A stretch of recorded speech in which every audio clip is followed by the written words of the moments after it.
sinasabi mong malaking problema? Eh, hindi naman pwedeng hanap tayo ng hanap parate, di ba? Kailangan makita na natin yung bata. So, I'm sorry to say, kung walang ninyo, wala tayong season 2. Nanay ni Mr. Dave De Leon. Uy, look, tingnan niyo ito. Leon, kung sino makapagbibigay ng impormasyon kung saan ang kinaroroonan ng bata. 1 milyon? Malaki ang maitutulong niya. Sana may lumapit na. Pero bago ang lahat, gusto ko linisin niyo ang pangalan ko sa pulis. Sabihin niyo wala akong kinalaman diyan sa nangyari sa anak niyo. Si Lester to. Lester Lumibaw. Yan ang pangalan ng taong lilinisin niyo. Huwag niyo na lang pong isiping ransom. Isipin niyo, pabuya, pero nagpapataas ako. 2 milyon. Isang tanong lang, Cecil. Kaya mo bang tapatan yung binibigay na 2 milyon ng nanay ni Dave? Sign the papers right now. Madam, ano po to? Ano pong lagay ni Ninyo? Sign the papers and I'll be the one to tell you what to do. Sign it. Nandito ako para tulungan kayo. Alam mo ba kung gaano kalaki ang problema namin? Malaki! Milyon ang halaga. Willing ako tumulong. Basta lang ba mawala si Ninyo kay David? Sige, madali akong kausap eh. Dito na ang nanay! Ninyo!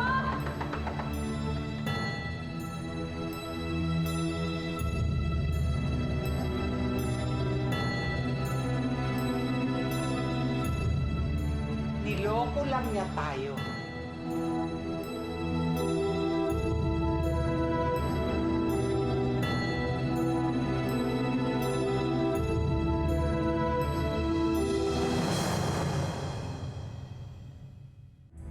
Are you saying niloko niya ako?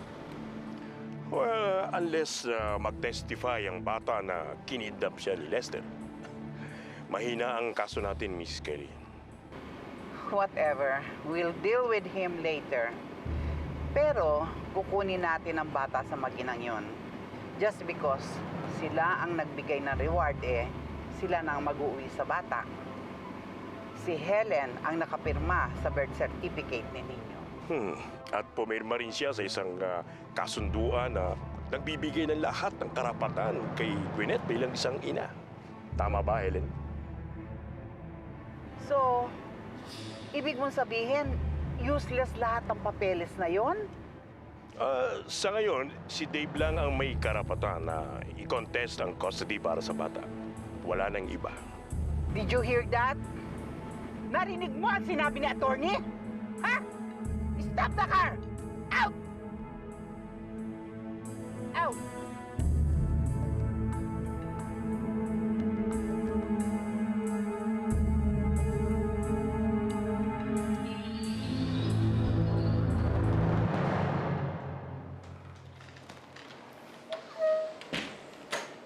I heard about what happened.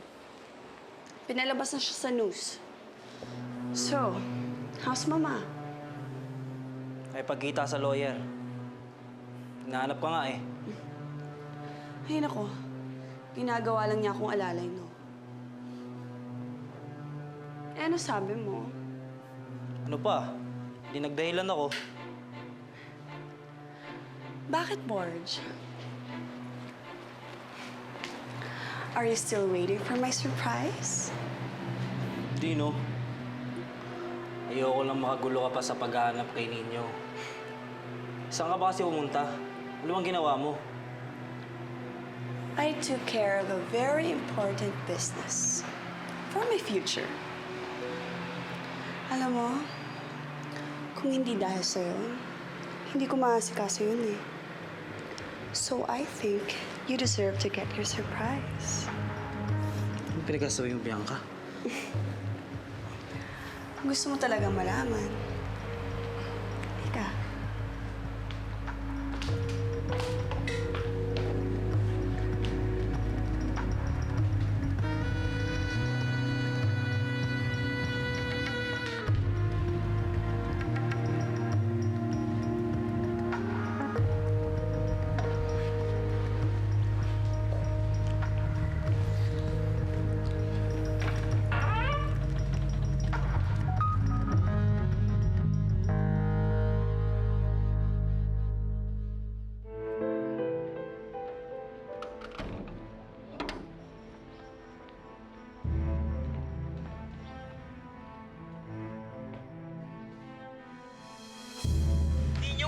ba?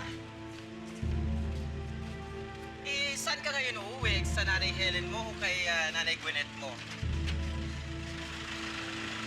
Hindi na po ako mahal ni Nanay Helen. Pinabigay niyo po ako eh. Kaya kay Mami Gwyneth na lang po ako. Ganun ba?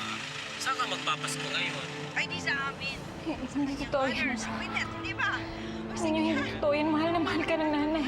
Maraming Merry salamat Christmas din. na lang sa inyo, ha? Sige. Susunod na lang kayo, ha? Susunod na lang Sige. kami.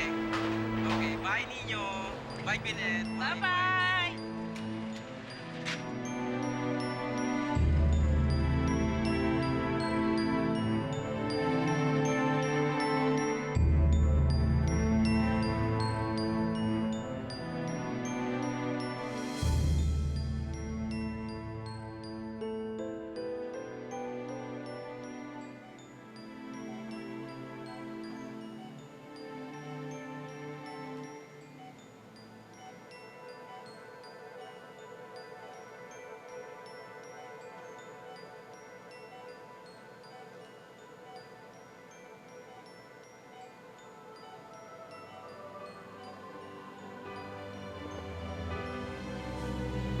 Helen? Helen?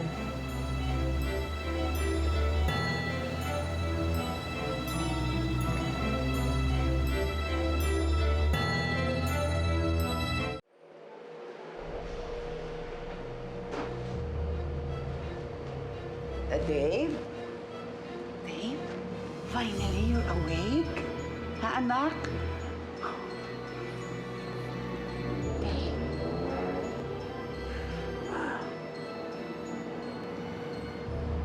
Yes, I'm here. Ma? Ano nangyari sa ba't di ako makita?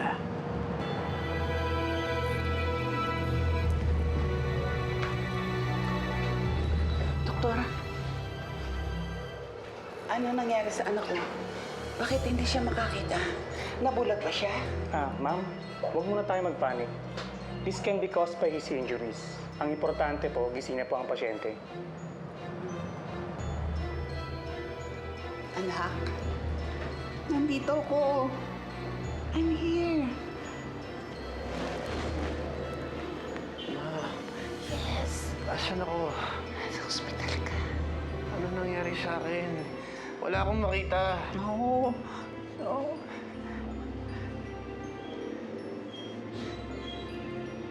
Dave, I'll take care of you. I'm here. Okay? Mama is here. Hindi ako aalis. Dito lang ako. Ma, gusto kong puntahan si Helen.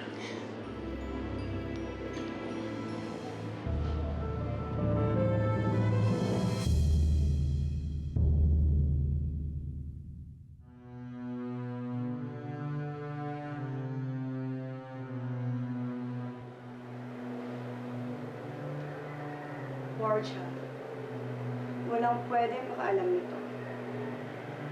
Oo ba? Tagal mo na ba ang ginagawa? Well, I have my needs. Ikaw, Yun lang. Si Helen ka? Nako, baka mapatay ako. and what is that supposed to mean? Bianca, alam mo naman na ayos sa'yo ni Dave, di ba? Ikaw lang naman tong ayaw bumitaw eh.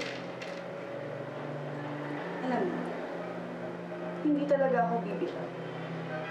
He can't get rid of me. Mas gusto ko pa na hindi na siya magising doon. Kaysa mapunta pa siya kay Helen.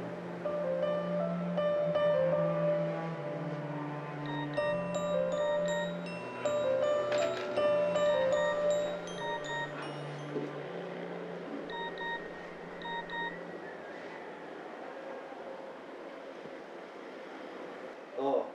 Paano ba yan? Nagising na si Dave. Sa wakas, may tutulong na kay Helen.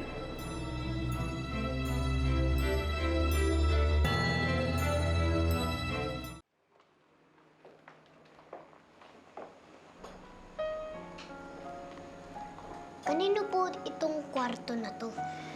Kanino pa ba? Eh, syempre, sa'yo. Oh, ayan. Buksan mo na lahat ng mga regalo mo dyan, no? Tapos ka na po ba? Hindi. Pero dahil nandito ka, Pasko na araw-araw. Eh, bakit po may kumukuha sa akin? Ah, ganun talaga, anak. Kasi celebrity ang mommy mo.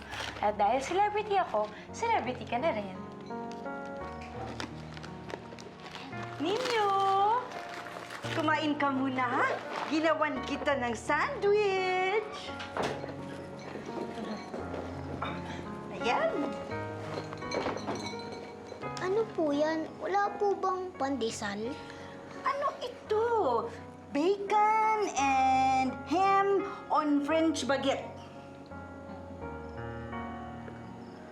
Bakit? Hindi mo alam ang French baguette? Ay, kawawang bata. Hayaan mo, anak. Pupunta tayo ng Europe, tapos lahat ng French baguette makakain mo at makikita mo doon. At mula ngayon, ha? Kakain ka na ng masustansya at imported na pagkain dahil nandito ka na. Masarap naman po ang pandesal, ah. Ginagawan po ako ni nanay ng pandesal na may keso. Paborito ko po yun. Ah, oo, masarap yun. Masarap talaga yun. Pero mas marami pa na mas masarap kaysa dun. Hindi ka lang sanay. Pero masasanay ka din, ha? That's right, Ninyo. Dahil nandito ka, ibibigay namin sa'yo ang lahat ng gusto mo. Dahil ikaw ang bida at ikaw ang little star namin. Di po ba pinamigay niyo po ako kay Nanay Helen? Tapos pinamigay niyo po ako sa inyo. Ipamimigay niyo po ba ulit ako sa kanya? No. Never, never. So sorry. So sorry, anak.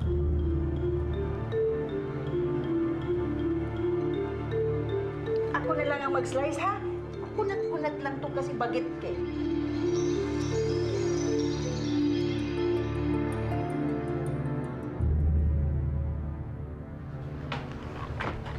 Ate, anong ginagawa mo? Paula, pakidala to kay Ninyo, ha? Baka mamaya hinahanap niya yung mga laruan niya doon. Tsaka baka walang maisuot yun doon. Ate, sigurado hindi rin yung kukunin ni Gwyneth. Hindi niya tatanggapin.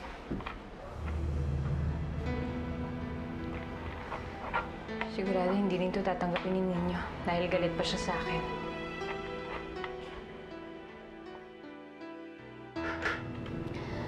Bakit ganun, Paula? Bata pa lang si Ninyo.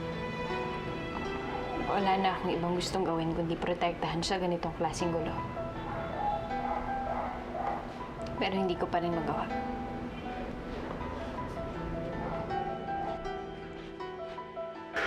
Ate, ginawa mo na lahat. Ang masaklap lang, kahit gaano pa karaming sakripisyo ang gawin mo para sa kanya, hindi pa rin ikaw ang tunay niyang ina. Paula, hindi nga ang ate mo ang nagbuntis at ang naanak. Pero sa totoo lang, mas may karapatan siyang tawaging ina ni Ninyo kaysa kay Gwyneth.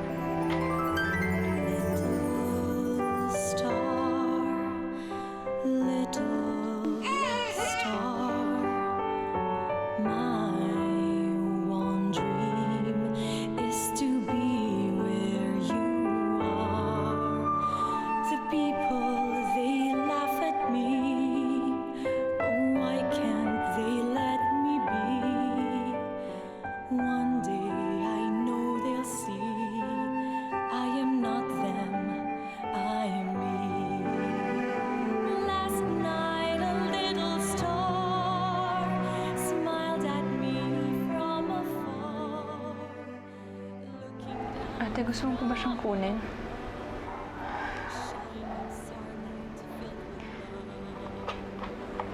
Hindi ko na alam.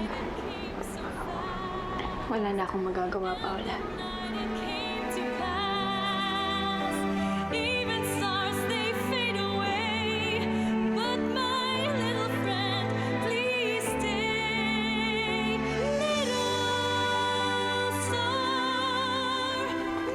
Si Dave na lang ang natitira kong pag-asa. Kung gising lang sana siya.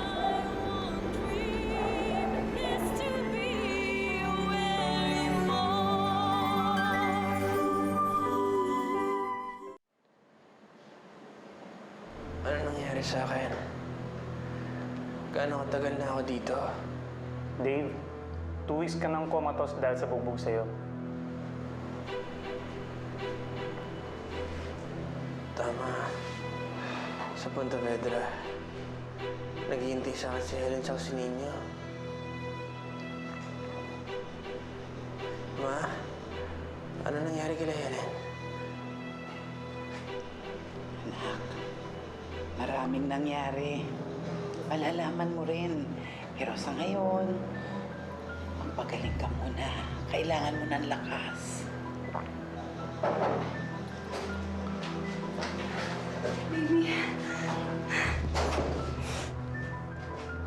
Para sa wakas. George, asan si Helen? Doon si Helen. Makakasama sa kanya. Pare, bad news. Nakigwinita si Nino. Ano?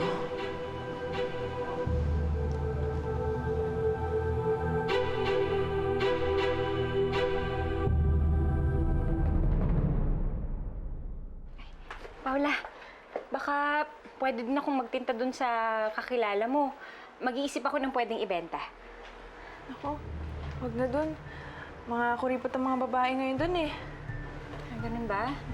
O basta, kung may alam ka lang na mapapasukan ko na trabaho, ha? Sabihin mo sa akin. Sige, te, magtatanong-tanong din ako sa mga kaklase ko bukas. Ah, Paula, nasabi ko na ba sa'yo na proud ako sa'yo? Buti na lang matalino ka. Hindi kagaya ko. Ate naman, no?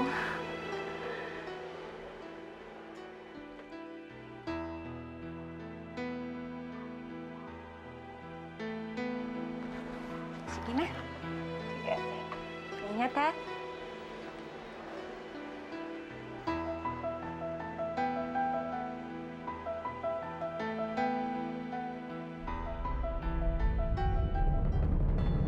George, puntahan mo si Helen. Sabihin mo sa kanya magaling na ako. I'm back at tutulungan ko siya. Dave, hindi natin siya kailangan para makuha ang anak mo. Ang importante, try to get better and better para makuha natin ang custody ng anak mo. Ma, please. Gusto ko talaga siyang makita. Hindi mo na siya makikita dahil bulag ka. Shut up!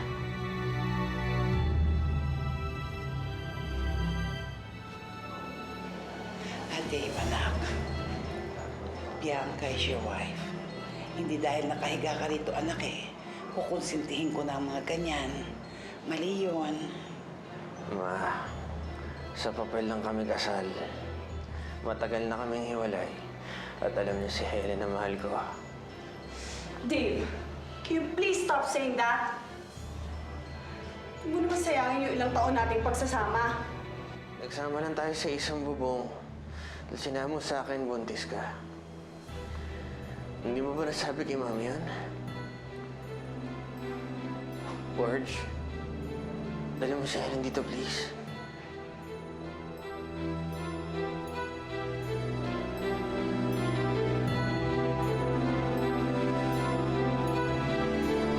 We consulted our lawyer.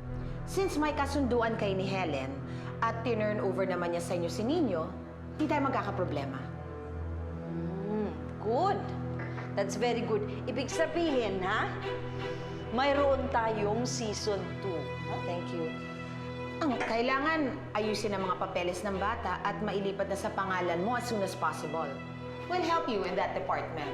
But for now, Gwyneth, kailangan pirmahan mo na to para makuna na ng permit si Nino to appear in TV. Dadalhin ko na yan sa Dole kaagad-agad. Paano nga pala si Dave?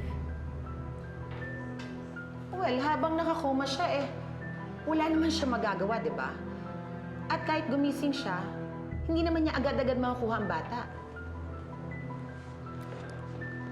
Gigising na po ang tatay ko. Nino, hindi ka dapat nakikinig sa usapan ng mga matatanda. Gwyneth, it's okay.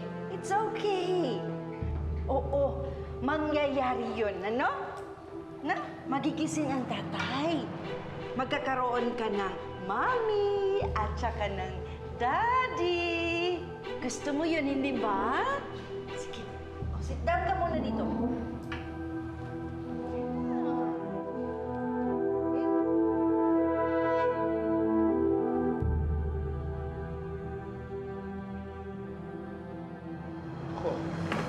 Eh bakit naman kasi pinapanood mo pa yan?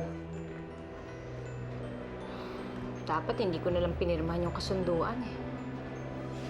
Tanga-tanga ko. Nakakainis. Kaya mo, ginagamit lang nila si Nino tay eh. Oh, eh mukhang masaya naman si Nino ah.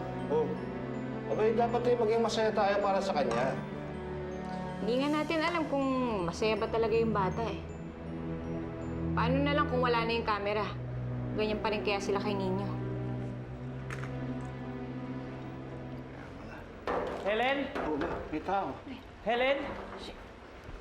Uy, Bon! Helen! Oh. May good news ako. Ano yun? Si Dave! Si Dave, hinahanap ka! Ha? Oo, dali! Magbihis ka na! Talaga? Oo! Naku, teka. Sige na, magbihis ka na! Nasama ka na sa ospital! Okay lang kaya na magpunta ako doon. Oo, sige na! Pero...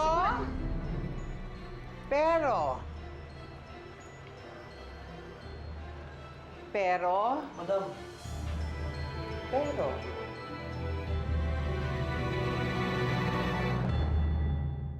May namuong tugo sa ugat ng mga mata mo. Hindi natin masabi kung kailan babalik ang iyong paningin. Nakasulat dito yung pangalan. Ang pangalan ng taong nagbigay ng tip kila Gwyneth tungkol kay ninyo. Ruby, yung madrasta ni Helen. Helen? Magbabagong buhay na tayo. Kabaliktara na naisip ko. Paano kung maaalagaan si Nino? Ikaw, paano kayo mapoprotekta sa taong katulad ni Lester? Marami na tayong pera ngayon.